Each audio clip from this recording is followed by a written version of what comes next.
Chapter number 1 जो है आपका, क्या नाम है इसका? नंबर का सिस्टम है ये, है ना? नंबर का सिस्टम। नंबर्स क्या होते हैं? जो आपने सबसे पहले जो काउंटिंग डिजिट्स पढ़ी थी, सबसे पहली जो डिजिट आपको सिखाई गई थी वो कौन सी थी? 1। सबसे पहली डिजिट आपने कौन सी सीखी थी? कभी आपको 0 सिखाया गया कि सबसे पहले? जब बच्चा छोटा होता है तो उसको बोलते हैं कि बेटा बोलो 0, ऐसा बोलते हैं क्या? सबसे पहले क्या बोलते हैं? 1 ही बोलना सिखाते हैं उसको इन जनरली हमेशा, है ना? तो आपने जो नंबर बोलने सीखे थे जब आप बिल्कुल छोटे थे तब 1 2 3 4 यही सिखाए गए थे आपको। ये नंबर्स क्या कहलाते हैं? काउंटिंग नंबर्स कहलाते हैं, ठीक है? अब इन काउंटिंग नंबर्स का अपने आप में एक सिस्टम है, उन सिस्टम को हम समझने की कोशिश करते हैं। तो पिछली क्लासों में जैसे आप 1 से लेकर 8 तक या LKG नर्सरी में भी आपने कुछ नंबर्स पढ़े हैं। उन सारे नंबर्स में अभी तक आप कौन कौन से नंबर पढ़कर आ चुके हो, सबसे पहले उनकी बातें करते हैं। उनमें से बच्चों सबसे पहला नंबर जो हमने पढ़ा है वो है नेचुरल नंबर्स। कौन से नंबर? नेचुरल नंबर्स हमने पढ़े हैं। यस और नो? यस। नेचुरल नंबर वो नंबर होते हैं जो आपको सबसे पहले सिखाए गए थे। सबसे पहले हमें सिखाया गया था 1, फिर 2 बोलना सिखाया गया, फिर 3 बोलना सिखाया गया, फिर 4, फिर 5 एंड सो ऑन। तो वो नंबर, वो काउंटिंग नंबर्स जो 1 से स्टार्ट होते हैं वो क्या कहलाते हैं? Natural number. 1 2 3 4 ये सब क्या हैं? नेचुरल नंबर हैं। ये बात आपको समझ आई? ठीक। इसके बाद जब आप थोड़ी सी बड़ी क्लास में आ गए होगे, सेकंड में, फर्स्ट या सेकंड क्लास में जब आ गए होगे, तो फिर आपको एक नए नंबर से इंट्रोड्यूस करा दिया गया जो हैं क्या? होल नंबर्स, है ना? Whole numbers. होल नंबर्स वो नंबर्स होते हैं जो 0 से स्टार्ट होते हैं। पहले तो आपको 1 2 3 4 5 सिखा दिया गया और फिर आपको बाद में 0 भी बता दिया कि देखो 0 नाम की भी कोई चीज़ होती है ना? तो जो नंबर 0 से स्टार्ट होते हैं वो नंबर क्या कहलाते हैं? Whole numbers. ये बात आपको समझ आती है? ये आपने छोटी क्लासों में पढ़ा है। तो फिर से जो नंबर 1 से स्टार्ट होंगे एंड सो ऑन चलेंगे वो नंबर क्या हैं? Natural number. जो नंबर 0 से स्टार्ट होंगे और एंड सो ऑन चलेंगे वो सब क्या हैं? Whole numbers. ठीक। लेकिन एक खास बात है, जितने भी नेचुरल नंबर यहाँ पर लिखे हुए हैं आप देखो वो सब के सब होल नंबर के अंदर भी लिखे हुए हैं। तो इसका मतलब ये है कि all natural numbers are whole numbers. लेकिन जितने भी होल नंबर्स यहाँ पर लिखे हुए हैं वो सब के सब नेचुरल में नहीं लिखे हुए हैं। देखो ये 1 2 3 4 5 तो आपको दिख जाएंगे, लेकिन ये 0 आपको वहाँ पर दिखाई नहीं देगा। इसका मतलब ये है कि जितने भी होल नंबर हैं वो सबके सब नेचुरल नंबर हों ऐसा ज़रूरी नहीं है। या मैं ये कहूँ all whole numbers are not natural numbers. ये बात आपको समझ आ गई? ठीक। इसके बाद जब आप आगे बढ़ें तो आपको और नए नए तरीके के नंबर्स पढ़ाए गए, जिनमें से नेक्स्ट नंबर हमारे पास आए थे कौन से? इंटीजर्स। इंटीजर्स कौन से नंबर थे? इंटीजर्स आपको तब इंट्रोड्यूस किए गए थे जब आपको एक नंबर लाइन इंट्रोड्यूस की गई थी, याद है? और उसमें कुछ माइनस के नंबर भी थे, पॉजिटिव नंबर भी थे और 0 भी था। तो वहाँ पर 0 भी देखने को मिलता है, 1 2 3 4 ये सब भी देखने को मिलते हैं, है ना? 1 2 3 4 और इधर -1 -2 -3 इस तरह से भी एंड सो ऑन देखने को मिलते हैं। ठीक है। तो इंटीजर्स क्या होते हैं? इंटीजर्स के अंदर ये वाले जो नंबर है 0 के बाद ये जो नंबर लिखे हुए हैं यहाँ पर ये सब पॉजिटिव है, तो इनको हम क्या कहेंगे? Positive number. पॉजिटिव नंबर ना कहकर इनका, इन नंबर्स का हमने पर्टिकुलर नाम रखा हुआ है क्या? इंटीजर्स। तो इनका नाम हमने क्या रख दिया? Positive integer. ठीक। और 0 से पहले जो इधर लिखे हुए हैं वो सब के सब नेगेटिव नंबर लिखे हुए हैं, तो इसीलिए हमने इन सब का नाम क्या लिख दिया? Negative integers. Negative integers. ये बात समझ में आती है? ठीक है।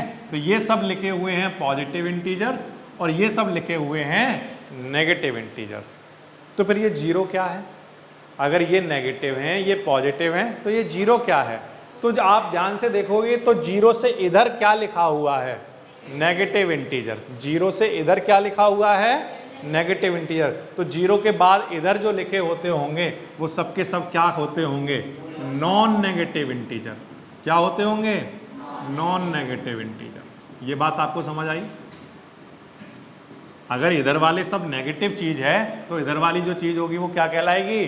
Non negative integer. ये बात आ गई आपको समझ में? ठीक। तो आपने नेचुरल नंबर भी पढ़ लिए, होल नंबर भी पढ़े हैं पिछली क्लासों में, और इंटीजर्स भी पढ़े हैं। अब ध्यान से अगर हम देखें तो जितने भी नेचुरल नंबर यहाँ पर लिखे हुए हैं वो सब के सब इंटीजर्स में लिखे हुए हैं, हाँ या ना? यस, लिखे हुए हैं।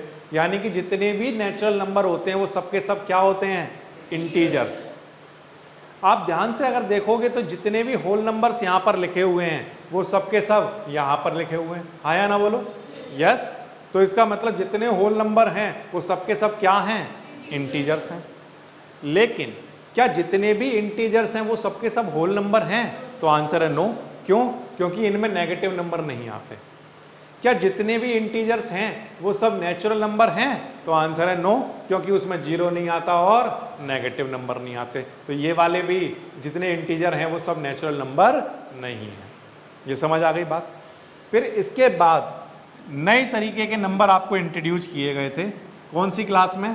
6th 7th 8th क्लास जब आप आगे बढ़े तो आपको पढ़ाए गए बच्चों नया नंबर इंट्रोड्यूस किया है। वो क्या है? Rational numbers. Rational numbers. Rational numbers क्या होते हैं?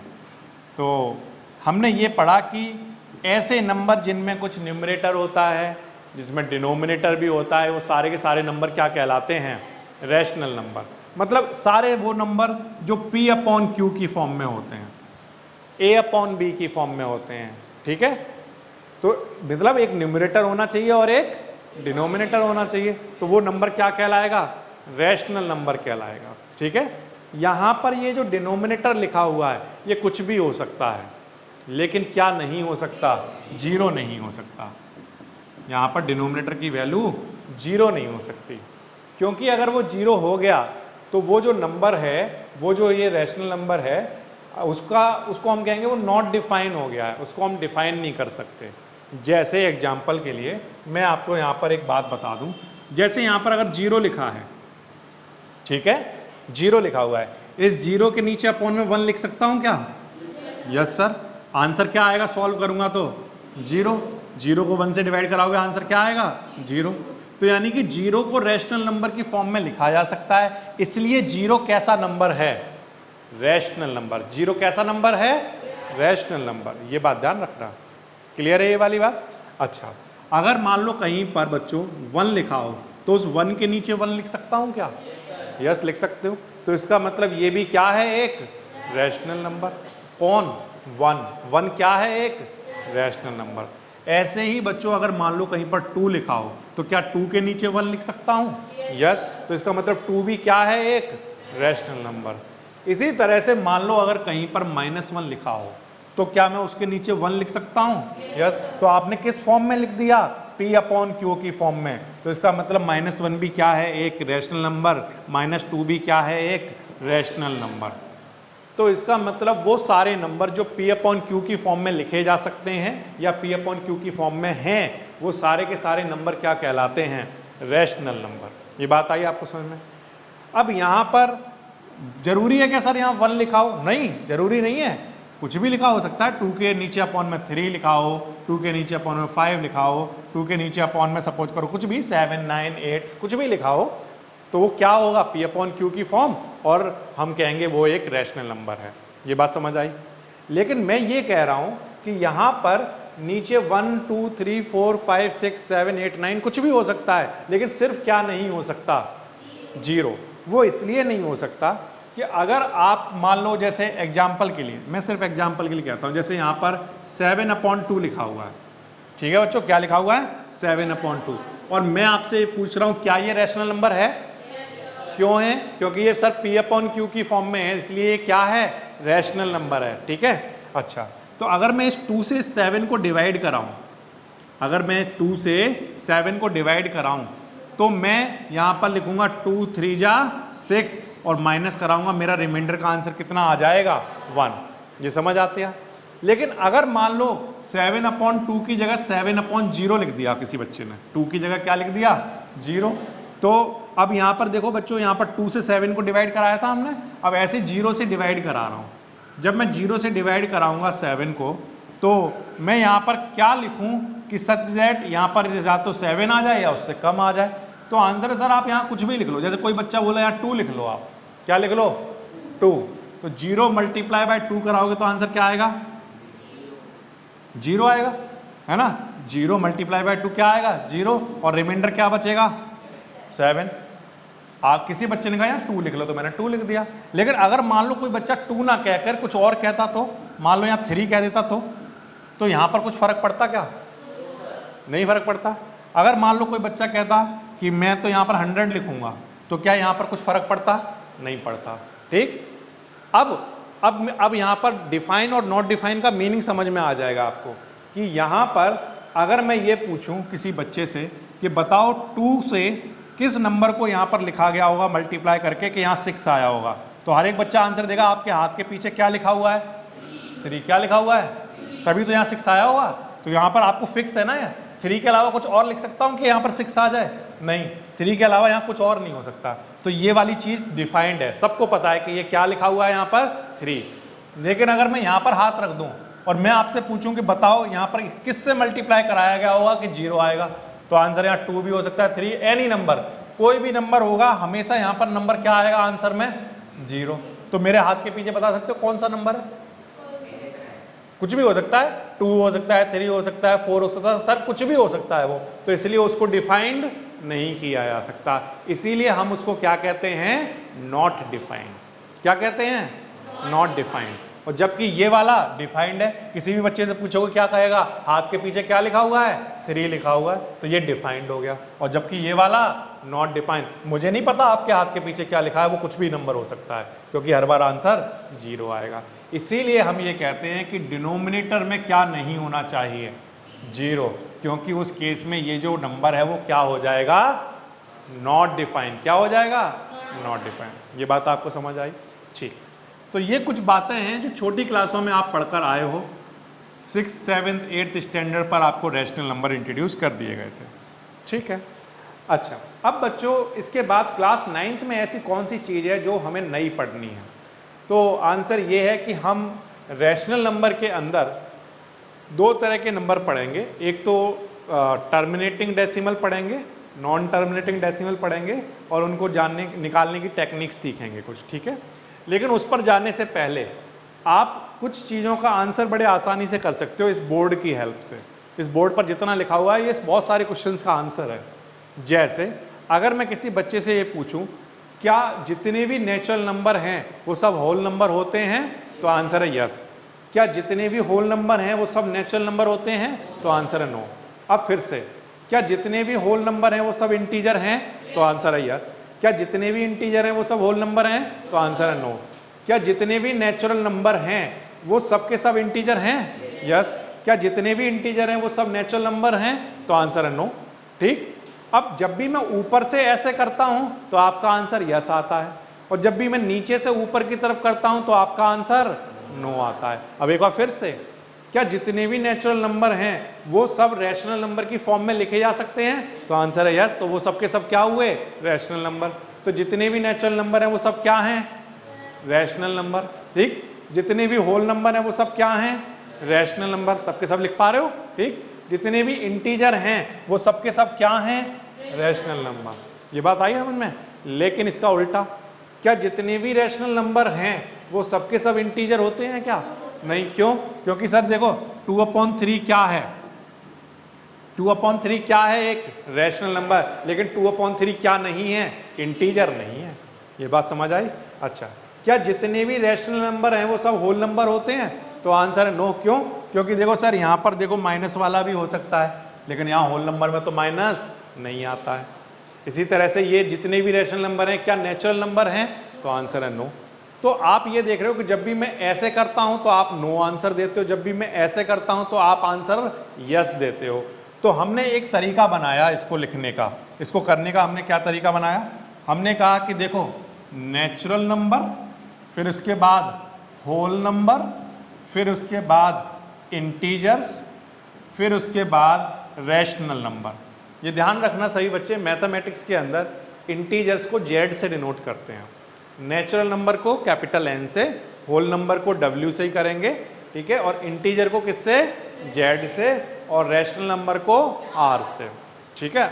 अभी फिलहाल के लिए मैं आर से कर रहा हूँ, वैसे इन जनरली क्यू से करते हैं, लेकिन मैं अभी फिलहाल कुछ कन्फ्यूजन ना करूँ, मैं किसी भी तरह का कोई कन्फ्यूजन ना रखूँ। नेचुरल नंबर को मैं एन से डिनोट कर रहा हूँ फिलहाल के लिए, होल नंबर को डब्ल्यू से, इंटीजर को आई से, और रैशनल नंबर को आर से। केवल याद करने की एक ट्रिक ही तो बना रहे हैं। तो अगर ऊपर से नीचे की तरफ पूछा जाए तो हर बार आंसर क्या दोगे, यस, और नीचे से ऊपर की तरफ पूछा जाए तो आंसर क्या आएगा, नो। क्लियर है ये वाली बात। तो मैं एक क्वेश्चन आपसे पूछ रहा हूँ, एनसीईआरटी का पेज नंबर है 3 और एग्जाम्पल नंबर है 3, ठीक है। सभी बच्चे इसी के बेसिस पर उसका आंसर करेंगे, ठीक है। तो मैं यहाँ पर लिख लेता हूँ, पेज नंबर है 3 और एग्जाम्पल नंबर है 1, एग्जाम्पल नंबर है 1। देखिए ध्यान दीजिए, are the following statement true और false, give reason for your answer. First part, every whole number is a natural number.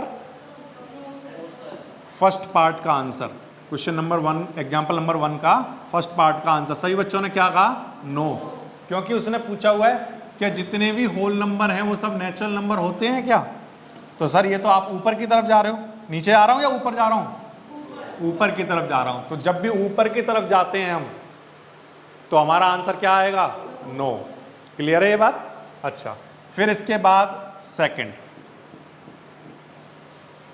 और इसका रीजन सबको क्लियर है, रीजन क्लियर है या नहीं, जितने भी होल नंबर हैं वो सब क्या नेचुरल नंबर होते हैं। तो आंसर है नो। क्यों, क्योंकि जीरो नहीं आता, नेचुरल नंबर में जीरो नहीं आता, ठीक है ये बात। Second, every integer is a rational number. अब बताओ, हम ऊपर से नीचे की तरफ जाएंगे ना, yes, every integer is a rational number, ऊपर से नीचे आए तो इसका आंसर क्या आएगा, बोलो, यस। और रीजन क्या है उसका, कि जितने भी यहां पर इंटीजर्स लिखे हुए हैं ये सभी इंटीजर्स किस फॉर्म में लिखे जा सकते हैं, तो आंसर है P अपॉन Q की फॉर्म में, तो इसीलिए ये सब के सब रैशनल नंबर हैं। क्लियर है ये बात। अच्छा, इसके बाद नेक्स्ट मैं एक और पार्ट पढ़ता हूं, देखता हूं आप उसका आंसर कर पाओगे कि नहीं। थर्ड पार्ट है, every rational number is an integer. अब हम नीचे से ऊपर की तरफ चले तो इसका आंसर क्या आएगा, नो। रीजन क्या है सर, रीजन ये है कि उसने पूछा एवरी रैशनल नंबर क्या इंटीजर की फॉर्म में लिखा जा सकता है, या एवरी रैशनल नंबर जो है वो इंटीजर होता है, तो आंसर है नो। इसका एग्जांपल हमने ये दिया कि 2/3 क्या है, एक, बोलो, रैशनल नंबर। लेकिन क्या 2/3 इंटीजर्स में आता है, नहीं आता है, तो इसका मतलब जितने भी रैशनल नंबर हैं वो सबके सब इंटीजर नहीं है। ये वाला टर्म क्लियर हो गया सही बच्चों को, यस और नो, ठीक है। तो ये हो गया आपका एग्जाम्पल नंबर 1, ठीक है। तो इस बोर्ड की हेल्प से या इस ट्रिक की हेल्प से आप फटाफट से इस टाइप के क्वेश्चंस का आंसर दे पाओगे। क्लियर है। अच्छा, इसके बाद नेक्स्ट जो चीज़, जो नेक्स्ट क्वांटिटी आपको पढ़नी है इस चैप्टर के अंदर, वो ये है कि आपको दो गिवन नंबर के अंदर बीच में, दो गिवन नंबर के बीच में आपको कुछ रैशनल नंबर्स निकाल कर दिखाने हैं, ठीक है। ये आपका सेकंड टाइप का क्वेश्चन है जो आपसे पूछा जाता है। तो मैं आपके सामने कुछ क्वेश्चन रख रहा हूँ और मैं उसको समझाने के लिए पेज नंबर 4 पर एग्जाम्पल नंबर है 2, पेज नंबर है 4 और एग्जाम्पल नंबर है 2, ठीक है। Page number 4 example number 2। Question क्या है, क्वेश्चन ये है, find 5 rational number between 1 and 2। ध्यान देंगे क्या क्वेश्चन आया, find 5 rational number, find 5 rational number किस किस के बीच में, बिटवीन 1 एंड 2, 1 एंड 2। ठीक है, ऐसा क्वेश्चन आया, कैसे करेंगे? ये बिल्कुल आसान सा क्वेश्चन है। देखिए ध्यान दीजिए, सबसे पहली बात तो ये कि जब आपको 1 और 2 के बीच में या किसी भी दो गिवन नंबर के बीच में रैशनल नंबर निकालने हो तो उनको निकालने के बहुत सारे तरीके हो सकते हैं। ठीक है, आपने छोटी क्लासों में पढ़े हैं, इनके बीच में नंबर निकालने के बहुत सारे तरीके पढ़े हैं, जिनमें से मैं आपको सबसे पहले मेथड 1 बताता हूँ। मेथड 1 क्या है कि अगर आपको बच्चों किसी भी गिवन नंबर के बीच में, जैसे 1 और 2 के बीच में मान लो आपको रैशनल नंबर निकालना है, ठीक है, तो आप सबसे पहला रैशनल नंबर कैसे निकाल सकते हो? तो आंसर है उन दोनों नंबर को ऐड कर लो और 2 से डिवाइड करा दो। क्या कर लो? ऐड कर लो और 2 से डिवाइड करा दो। ठीक है, करा देते हैं सर। देखो पहला नंबर कैसे निकलेगा, इसको मैं x मान लेता हूं और इसको y। तो अगर आपको सबसे पहला रैशनल नंबर निकालना हो तो उसका फॉर्मूला होता है कि x और y को क्या कर लो? ऐड कर लो और जो आंसर आए उसको क्या कर दो? 2 से डिवाइड करा लो। तो पहला नंबर निकल जाएगा, देखो 1, y की वैल्यू कितनी है? 2, और इसको किससे डिवाइड कराओगे? 2 से, तो आंसर कितना आ जाएगा? 3/2। तो ये 1 और 2 के बीच में आपको एक रैशनल नंबर मिल गया। ठीक है, अब देखो सिचुएशन कैसी बनी, 1 और 2 के बीच में मिल चुका है क्या? एक रैशनल नंबर। ठीक है, अब सर हमें तो सर एक थोड़ी चाहिए, हमें कितने चाहिए? 5। अब वो कैसे निकालें? तो बहुत आसान है, अब आप ये करो, आप इसके और इसके बीच में निकाल लो। किसके बीच में? 1 और 3/2 के बीच में निकाल सकते हैं, है ना? तब भी तो यहां पर ही आएगा ना वो, और यहां पर आएगा तो यानी कि वो किसके बीच में रहेगा? 1 और 2 के बीच में रहेगा। तो आप 1 और 3/2 के बीच में निकाल लो एक रैशनल नंबर। अब कैसे निकालूं सर? तो ऐसे ही निकालो जैसे अभी निकाला था। इन दोनों नंबर को क्या कर लो? ऐड, और किससे डिवाइड करा लो? 2 से। ठीक, तो बस करा देता हूं डिवाइड। देखो क्या बनेगा, 1 और 3/2 को ऐड करा लो और किससे डिवाइड करा दो? ये बात आई आपको समझ में? 1 और 3/2 को ऐड करा लो, किससे डिवाइड करा दो? 2 से। अब इसको सॉल्व कर दो। तो देखो सॉल्व करोगे तो 2 1 जा 2, 2 और 3 कितना हो गया? 5, और अपॉन 2, और इस होल के नीचे अपॉन में कितना चल रहा है? 2। तो इसको सॉल्व करोगे तो आंसर कितना आएगा बोलो? 5 अपॉन में कितना? 4। ये 2 यहां पर आ गया मल्टीप्लाई में। ठीक, तो ये क्या आ गया? 5/4। मैंने यहां पर क्या किया? एलसीएम लिया है, कुछ भी नहीं किया। क्या लिया है? एलसीएम लिया मैंने। 1 और 2 का एलसीएम लोगे तो कितना आएगा? 2, और 1 2 जा, और 2 से यहाँ पर आ जाएगा, यहाँ पर 2 बन जाएगा। 2 और 3 ऐड होंगे तो कितना बन जाएगा? 5। ये मैंने सिंपल बेसिक एलसीएम लिया है। तो यहाँ पर 5/2 आ गया और ये 2 मल्टीप्लाई में। तो हमारा आंसर कितना आ गया बोलो? 5/4। अब ये जो रैशनल नंबर आया है किस किस के बीच का रैशनल नंबर है बोलो? 1 and 3/2। तो देखो अब सिचुएशन क्या बनी होगी, ध्यान दो। 1 और 3/2, और पहले से यहाँ पर 2 चल ही रहा था। अब पहले जब हमने 1 और 2 के बीच का रैशनल नंबर निकाला तो वो कितना आया था? 3/2। अब हमने 1 और 3/2 के बीच का रैशनल नंबर निकाला तो वो कितना आया? 5/4। ये बात आ गई आपको समझ में? तो अब 1 और 2 के बीच में कितने रैशनल नंबर निकल चुके?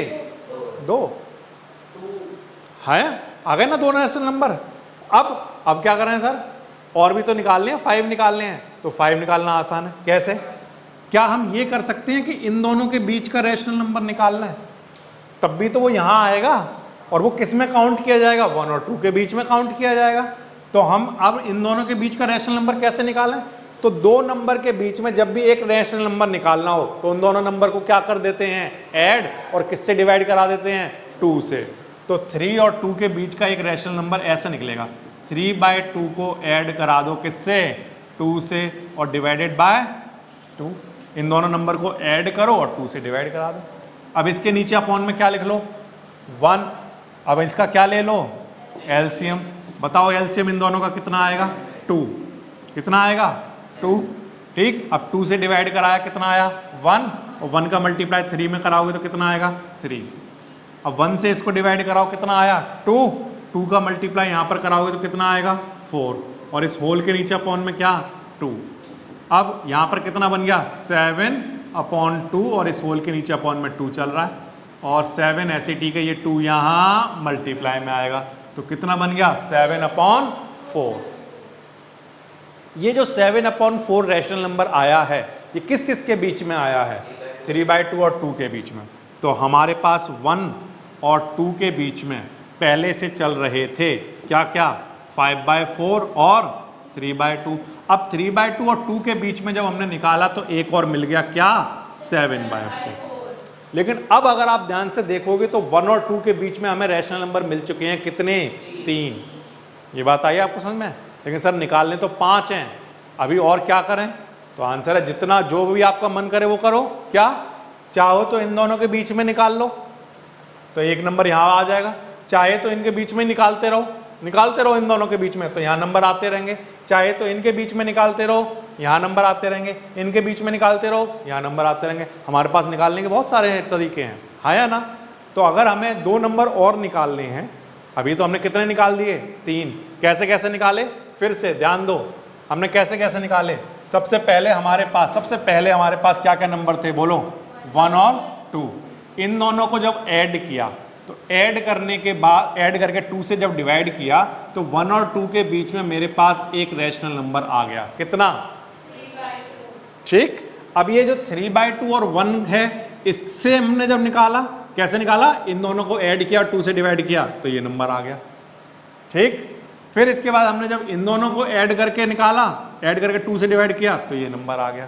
अब मुझे बताओ, अब हम जब नेक्स्ट रैशनल नंबर निकालें तो बताओ कहाँ से निकाल सकते हैं? तो सर आपका मन करे तो यहाँ से निकाल लो, आपका मन करता है तो इन दोनों के बीच में निकाल लो, चाहे तो इन दोनों के बीच में निकाल लो, चाहे तो इन दोनों के बीच में निकाल लो। वो जो भी नंबर आएगा वो 1 और 2 के बीच में आएगा और वो 1 और 2 के बीच का क्या होगा? Rational number. ये बात आपको समझ आती है? ठीक। तो अभी फ़िलहाल के लिए मैं क्या कर रहा हूँ, अभी फ़िलहाल के लिए मैं 7/4 और 2 के बीच में ही निकाल देता हूँ। आप किसी भी के बीच में निकाल सकते हो, ठीक है? और जब आप इसको सॉल्व करोगे तो 4 का एलसीएम 4 आएगा, ठीक है? ये 4 बनेगा और यहाँ पर कितना आएगा 7, 1 से डिवाइड कराओगे 4, 4 2 जा कितना आएगा 8 और अपॉन 2। ये 8 और 7 ऐड करा लो, कितना बन गया 15 और 4 2 जा कितना हो जाएगा ये 8। ठीक। तो 15 बाय क्या आ गया 8। ये भी बच्चों हमारे पास एक और रैशनल नंबर निकल कर आ गया।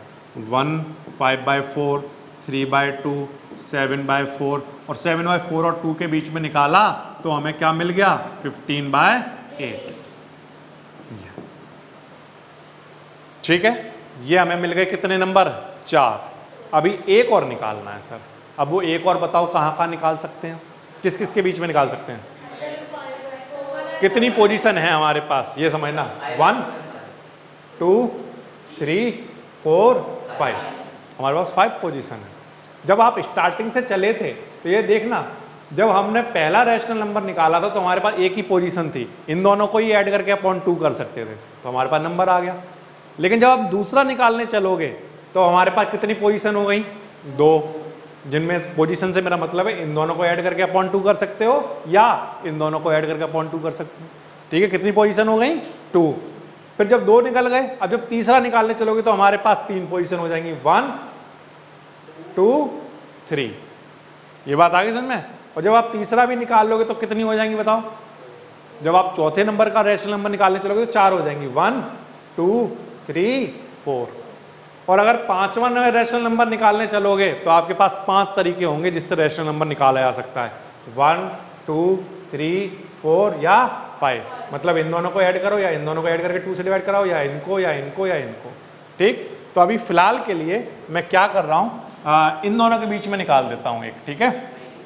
तो 1 + 5/4 तो ये बन जाएगा कितना, देखो ध्यान दो, एलसीएम कितना आएगा, एलसीएम आएगा 4 और 1 से यहाँ पर बन जाएगा 4 + 5 कितना आ जाएगा 9 और 4 2 जा 8, 9/8। तो नेक्स्ट हमने इन दोनों के बीच में निकाल लिया 9/8, 3/2 7/4 15/8 और 2। तो 1 और 2 के बीच में ये निकल कर आ गए क्या रैशनल नंबर, कितने 5। ठीक। अब मान लो मैंने तो इन दोनों के बीच में निकाला तो मेरा आंसर 9/8 आया, अगर कोई और बच्चा इन दोनों के बीच में निकालता तो उसका आंसर कुछ और आ रहा होता। तो इसका मतलब ये है कि दो नंबर के बीच में कितने रैशनल नंबर होते होंगे, कितने? तो आंसर है इनफाइनाइट। कितने? इनफाइनाइट। आपका सर जब तक मन करे आप निकालते रहो, यहाँ पर नंबर, रैशनल नंबर निकलना कभी बंद नहीं होंगे। क्यों नहीं होंगे?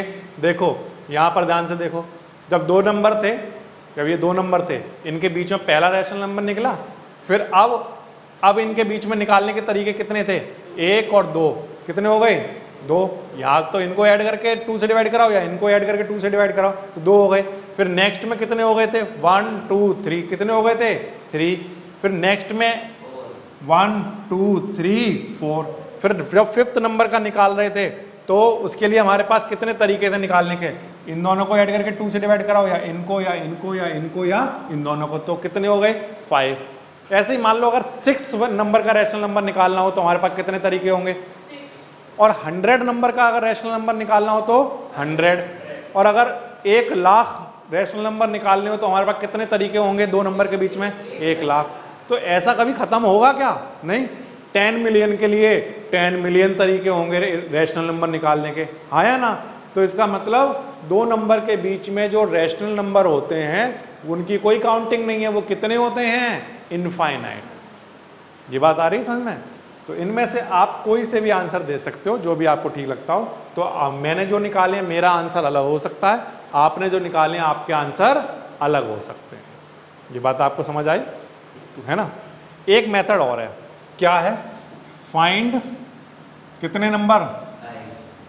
5 रैशनल नंबर। किस किस के बीच में? Between 1 and 2। अब मुझे देखकर ये बताओ कि कितने नंबर निकालने हैं?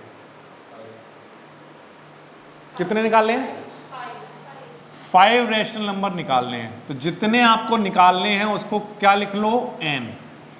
क्या लिख लो? n। और इसके बाद जो पहला नंबर है आपका उसको क्या नाम दे दो? x। और जो दूसरा नंबर है उसका क्या नाम रख दो? y। फिर से, जितने रैशनल नंबर निकालने हैं उसका क्या नाम रख दो? n। जैसे मान लो सर 6 निकालने होते तो n की वैल्यू कितनी हो जाती? 6। और अगर मान लो सर 2 निकालने होते तो n की वैल्यू कितनी हो जाती? 2। और जो पहला नंबर है उसे x और दूसरे नंबर को क्या नाम दे दोगे? y। ठीक। अच्छा, अब इसके बाद एक नंबर हम यहाँ पर निकालेंगे। ये प्योरली नथिंग बट ये प्योर नंबर है एक। ये एक ऐसा नंबर है जिसके मल्टीपल को जब हम x के साथ ऐड करते जाएंगे तो हमारे पास रैशनल नंबर आते चले जाएंगे। ये जो नंबर है इसका फॉर्मूला क्या है? y minus X upon n plus 1। क्या फॉर्मूला है? y minus X upon n plus 1। अब यहां पर y की वैल्यू बताओ कितनी है? माइनस x की वैल्यू कितनी है? और अपॉन में n की वैल्यू कितनी है? प्लस 1। 2 माइनस 1 करोगे तो कितना आएगा? 1। और 5 और 1 करोगे तो कितना आएगा? 6। आ गया? अब फिर से सुनो मेरी बात ध्यान से। जितने नंबर निकालने हैं उनको क्या मानना है? n। जो पहला नंबर है उसका क्या नाम रखना है? x। जो दूसरा नंबर है उसका क्या नाम रखना है? y। अब इसके बाद हमें एक फॉर्मूला लगाना है d equals to Y minus X upon n plus 1। अब ये d क्या है सर? तो आंसर है ये d वो नंबर है, ये d वो नंबर है जिसके मल्टीपल को अगर मैं x के साथ ऐड करता जाऊंगा तो मेरे पास रैशनल नंबर निकलते जाएंगे। किस किस के बीच में? 1 और 2 के बीच में। इस बात का मतलब मैं ये कह रहा हूं कि जब आप x में ऐड कराओगे इस d को, ठीक है, तो आपके पास रैशनल नंबर आएगा 1 और 2 के बीच का। जब आप इस x में ऐड कराओगे किसको? 2d को, तब भी आपके पास रैशनल नंबर आएगा किसके बीच का? 1 और 2 के बीच का। जब आप x में ऐड कराओगे 3d को, तब भी आपके पास एक रैशनल नंबर आएगा किसके बीच का? 1 और 2 के।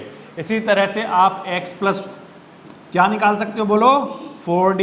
इसके बाद आप क्या निकाल सकते हो? x plus 5d। जितने रैशनल नंबर आपको निकालने हैं उतने प्लस कर लो। मतलब अगर मान लो सर 6 निकालने होते तो x प्लस 6d तक जाते हैं। ये बात समझ में आ रही है? अच्छा, अब x प्लस डी, सबसे पहला वाला रैशनल नंबर निकालो। x की वैल्यू बताओ कितनी है और d की वैल्यू कितनी आई है, इसको सॉल्व कर लो। 6 1 जा 6 और 1 7/6, ये आ गया। फिर इसके बाद दूसरा 1 प्लस 2 इंटू 1/6। अब देखो 6 1 जा 6, 6 में 2 ऐड कराओगे तो कितना आएगा, बोलो 8/6, ये आ गया। इसके बाद नेक्स्ट निकालो, x की वैल्यू कितनी है 1 और 3 इंटू डी की वैल्यू कितनी है 1/6। ये जो 3d लिखा हुआ है ना, इसमें 3 तो ऐसे लिखो, d की वैल्यू कितनी है 1/6। और जब आप एलसीएम लोगे तो 6 1 जा 6, 6 और 3 ऐड कराओगे तो कितना आंसर आएगा 9 अपॉन में क्या चल रहा है 6। इसके बाद नेक्स्ट x की वैल्यू 1 प्लस 4 इंटू डी की वैल्यू कितनी 1/6। अब 6 1 जा 6, 6 और 4 10/6। फिर इसके बाद x की वैल्यू 1, 5 इंटू डी की वैल्यू 1/6। 6 1 जा 6, 6 और 5 11/6। तो बच्चों हमारे पास 1 और 2 के बीच में नंबर निकल कर आ चुके हैं, क्या क्या 7/6, 8/6, 9/6 और 10/6 और 11/6। ये ठीक है, ये बात आ रही है आपको समझ में, ये वाली बात क्लियर है। हाँ, मेथड जब आप इनफाइनाइट नंबर है तो उनसे अलग अलग ही आएंगे, ठीक है। अच्छा, फिर से एक बार फिर से ध्यान दीजिए, नंबर जितने निकालने हैं, कितने निकालने हैं 5, उसको क्या मानोगे n। जो पहला नंबर होगा उसको क्या नाम दे दोगे x, दूसरे नंबर को y। फिर क्या फॉर्मूला लगाओगे d = y minus X upon में क्या n+1। अब y की वैल्यू 2 है, x की वैल्यू 1 है, n की वैल्यू 5 है +1, 2 में से 1 गया 1 और यहाँ 5 + 1 6, ठीक है। ये निकल कर आ गया, इसमें कोई डाउट नहीं। अच्छा, ये तो बहुत आसान है। अब इसके बाद नेक्स्ट x प्लस डी कराना है। x प्लस डी कराओगे, अगर कोई आपसे पूछे ये d क्या निकाल लिया आपने, तो आप क्या बोलोगे, ये d वो नंबर है जिसके मल्टीपल को, देखो d 2d 3d 4d 5d, ये d वो नंबर है जिसके मल्टीपल को हम ऐड करा दें, किसके साथ x के साथ, तो क्या निकल कर आ जाएंगे रैशनल नंबर, किस किस के बीच में, गिवन नंबर के बीच में। ये बात आ गई आपको समझ में। तो आप पहले x प्लस डी निकालोगे, फिर x plus 2d, x plus 3d 4d 5d। अगर 7 पूछे होते तो कहाँ तक जाते, x प्लस 6d और x प्लस 7d तक जाते। ये समझ में आ रहा है, ठीक। अच्छा, अब देखो ये वाले जो नंबर हैं, इन्हीं को आप एक आसान मेथड से भी निकाल सकते हो। 1 और 2 के बीच में हमें क्या निकालने हैं 5 नंबर। तो मैंने आपको बोला, देखो ये वाला जो मेथड नंबर 2 है ना, मेथड नंबर 2, उसको आप एक बार फिर से देखो, उसको बड़े आसानी से कर सकते हो। मेथड नंबर 2 में जितने नंबर निकालने, कितने निकालने हैं 5, उसमें 1 ऐड कर लो, 5 + 1 कितना आ जाएगा 6 आ जाएगा। कितना आया 6 आ गया। अब जो नंबर आया है, जो नंबर आया है उससे ऊपर नीचे मल्टीप्लाई करा लो, ऊपर नीचे क्या करा लो मल्टीप्लाई, ठीक। मल्टीप्लाई कराओगे तो ऊपर 6 आएगा और नीचे भी 6, और यहाँ पर 12 आएगा और यहाँ पर भी क्या आएगा नीचे 6। अब 6 और 12 के बीच में क्या हम 5 नंबर लिख सकते हैं, तो आंसर है यस। बताओ पहला नंबर क्या आएगा, नेक्स्ट नंबर क्या आएगा, फिर 9/6, फिर 10/6 और फिर, ठीक। इसका मेथड का नाम रखो मेथड नंबर 3, ठीक। देखो आपने जब इस मेथड से निकाला तो यही आंसर आ रहे थे, 7/6, 8/6, 9/6, 10/6 और 11/6। और इस मेथड से कर रहे हो आप, तब भी आपके यही आंसर आ रहे हैं। सबसे आसान वाला मेथड ये वाला मेथड है। क्या करते हैं इस मेथड में, जितने निकालने हैं उसमें क्या ऐड कर लो 1, जो आंसर आया उसको ऊपर नीचे क्या कर दो मल्टीप्लाई, क्या करा दो मल्टीप्लाई। तो जो नंबर आए हैं उन नंबर्स को देखो आप ध्यान से, क्या उनके बीच में जितने रिक्वायर्ड नंबर हैं वो हमें मिल रहे हैं? तो आंसर है यस, मिल रहे हैं। कोई भी सपना साकार करने के लिए सबसे जरूरी है सही कोच का होना। चुनिए जीएस क्लासेस को और करें अपने बोर्ड एंड जेईई का सपना साकार। Download the app now.